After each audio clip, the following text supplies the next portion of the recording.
સુધી ઠંડી પડતી રહેશે, વધુ ઠંડી પડશે તેવી આગાહી કરવામાં આવી છે। આ તરફ આ માઉન્ટ આબુના દ્રશ્યો આપને બતાવી રહ્યા છે। માઉન્ટ આબુમાં ઠંડીમાં લોકો ઠૂંઠવાઈ રહ્યા છે। જો કે આ જ એ સિઝન છે કે જેમાં પ્રવાસીઓ સૌથી વધારે આનંદ માણતા હોય છે।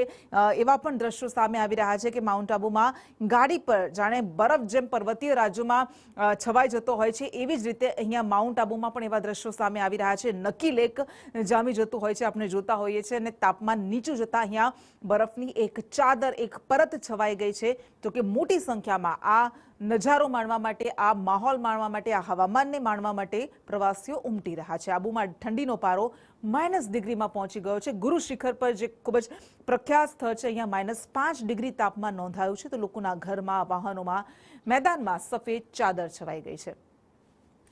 અને વધુ વિગત સાથે આપણી સાથે સંવાદદાતા પ્રતીક જાદવ જોડાઈ ગયા છે। પ્રતીક, છેલ્લા કેટલાક દિવસથી ગુજરાતમાં અલગ અલગ શહેરોમાં સિંગલ ડિજિટમાં તાપમાનનો પારો નોંધાઈ રહ્યો છે। હજુ શું આગાહી કરવામાં આવી છે તાપમાનને લઈને?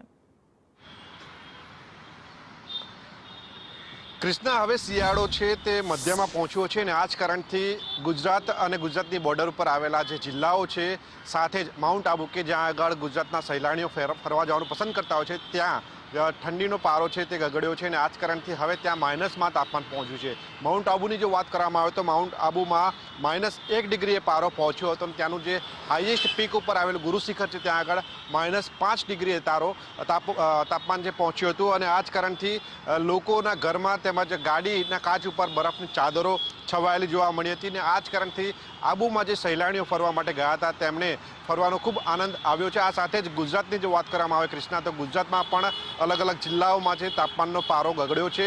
ખાસ કરીને નલિયા અને કચ્છમાં ખૂબ જ ઠંડી વધુ જોવા મળી છે। સામાન્ય રીતે નલિયામાં સૌથી ઓછું તાપમાન ગુજરાતના તમામ શહેરોમાં કરતાં નોંધાતું હોય છે, અને આ જ કારણથી હવે મોટાભાગના જે શહેરો છે ત્યાં આગળ ઠંડીનું તાપમાન એટલે કે લઘુત્તમ તાપમાન છે તે સિંગલ ડિજિટમાં ફેરવાઈ રહ્યું છે, અને આગામી 2 થી 3 દિવસ દરમિયાન આ જ પ્રકારની વાતાવરણ રહે તેવી આગાહી કરવામાં આવી છે। સાથે જ ઉત્તરાયણ દરમિયાન પણ ઠંડીનો પારો ગગડેલો રહે તેવી પણ આગાહી કરવામાં આવી છે।